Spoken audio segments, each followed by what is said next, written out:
Hello everyone, welcome to Gulshan academy. और आज की इस वीडियो में हम चर्चा करने वाले हैं यूजीसी नेट पेपर 1 से रिलेटेड सुपर इंपॉर्टेंट एमसीक्यू। और आज जो मैं टॉपिक लेने वाला हूं वो है टीचिंग एप्टीट्यूड। तो टीचिंग एप्टीट्यूड से रिलेटेड ये एमसीक्यू आपके लिए काफ़ी हेल्पफुल है। जिन स्टूडेंट का एग्ज़ाम जो है मतलब कल परसों में है तो वो ज़रूर ये वीडियो देखें, और अगर उन्होंने पहले की वीडियोस नहीं देखी है तो एक बार ज़रूर देख लें। लिंक हमने इस वीडियो की डिस्क्रिप्शन में दे दी है, जहाँ पर एक्सप्लेन वीडियो के नाम से आपको प्लेलिस्ट मिल जाएगी। सभी टॉपिक्स को जो है आप कवर कर सकते हैं वहाँ से। चलिए शुरू करते हैं। शिक्षण विधि और उनकी विशेषता। तो पहला क्वेश्चन ये है, एक तरफ शिक्षण विधि दे रखी है और उनकी विशेषता दे रखी है, तो हमें इसे मैच करना है। तो व्याख्यान विधि का संबंध जो है वो शिक्षक केंद्रित शिक्षण से है, क्योंकि इसमें शिक्षक की महत्वपूर्ण भूमिका होती है। ठीक है।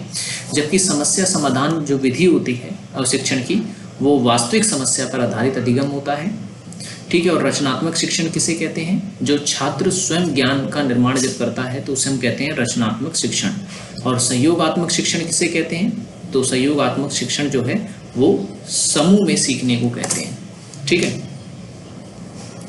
अब मूल्यांकन, ये मैंने बहुत ही अच्छी तरीके से बता रखा है। इवैल्यूएशन पे पूरी वीडियो बनाई थी, कितने टाइप का होता है, क्या क्या किसकी क्या क्या विशेषता होती है, तो वो वीडियो आप जरूर देख लें एक बार।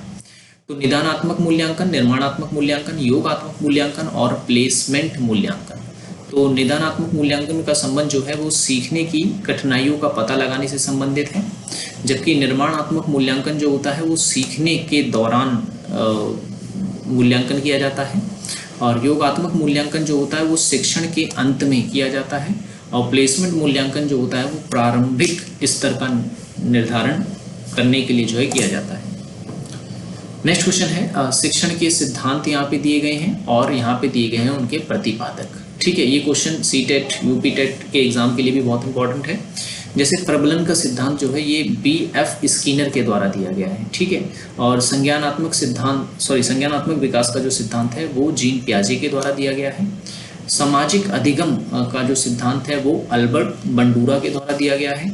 और समीपस्थ विकास का क्षेत्र जो है, ठीक है, वो लेव वाइगोत्स्की के द्वारा दिया गया है। ठीक है। तो ये आपको याद रखना है। नेक्स्ट क्वेश्चन आप देखेंगे, शिक्षण के कौशल दे रखे हैं, ठीक है, और दूसरी तरफ दे रखे हैं उनके कार्य। तो हमें जो है इसको मैच करना है। तो उद्दीपन, विविधता, पुनर्बलन, प्रश्न पूछना और ब्लैक बोर्ड लेखन, ये शिक्षण कौशल दे रखे हैं। तो देखिए, उद्दीपन विविधता का यहाँ पर मतलब ये है कि विद्यार्थियों का ध्यान बनाए रखना, ठीक है, शिक्षण के दौरान। इसका मुख्य उद्देश्य होता है इस कौशल का। और पुनर्बलन का जो कार्य होता है वो होता है सही उत्तर को प्रोत्साहित करना। ठीक है। प्रश्न पूछना, चिंतन को बढ़ावा देना। और ब्लैक बोर्ड लेखन, स्पष्ट प्रस्तुतिकरण। ठीक है। ये हो गए शिक्षण कौशल और ये हो गए उनके कार्य जो आपको याद रखना है। नेक्स्ट है सूक्ष्म शिक्षण, जो है जिसे हम माइक्रो टीचिंग कहते हैं। और अनुकरण शिक्षण, टीम शिक्षण और मिश्रित शिक्षण दिया गया है, हमें इसे मैच करना है। सूक्ष्म शिक्षण की अगर हम बात करें तो ये विशिष्ट कौशल का अभ्यास होता है। ठीक है। विशिष्ट कौशल का अभ्यास। अनुकरण शिक्षण जो है वो वास्तविक कक्षा का वातावरण से संबंधित होता है।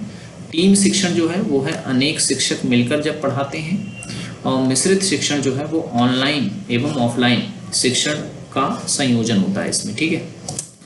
नेक्स्ट क्वेश्चन है, अधिगम के सिद्धांत दिए गए हैं और उसके मुख्य विचार दिए गए हैं, जैसे व्यवहारवाद, रचनावाद, मानवतावाद और संज्ञानवाद। तो व्यवहारवाद की अगर हम बात करें तो ये प्रत्यक्ष व्यवहार में परिवर्तन से संबंधित होती है। रचनावाद की अगर हम बात करें तो ये ज्ञान के निर्माण से संबंधित होती है।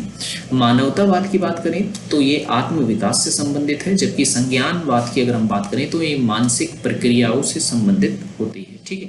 ये हो गया अधिगम के सिद्धांत और ये हो गए उनके मुख्य विचार। ठीक है। ऑप्शन नंबर ए इसका करेक्ट आंसर।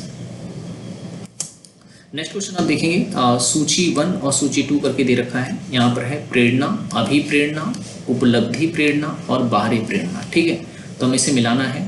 प्रेरणा जो है वो व्यवहार को दिशा देने वाली एक प्रकार की शक्ति होती है, जबकि अभिप्रेरणा जो है, मोटिवेशन जो है, वो सीखने की आंतरिक इच्छा होती है। ठीक है। बाहरी शक्ति जो मतलब व्यवहार की दिशा देती है जो प्रेरणा है, जबकि अभिप्रेरणा जो है वो सीखने की आंतरिक इच्छा को प्रदर्शित करती है। उपलब्धि प्रेरणा की अगर हम बात करें तो ये उत्कृष्ट प्रदर्शन की चाह होती है, और बाहरी प्रेरणा की अगर हम बात करें तो ये पुरस्कार या दंड पर आधारित होती है।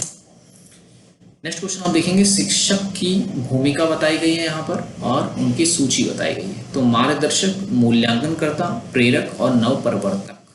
तो मार्गदर्शक की अगर हम बात करें तो ये सीखने में सहायता करता है।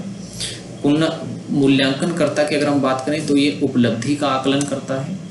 प्रेरक की अगर हम बात करें तो ये छात्रों को उत्साहित करता है।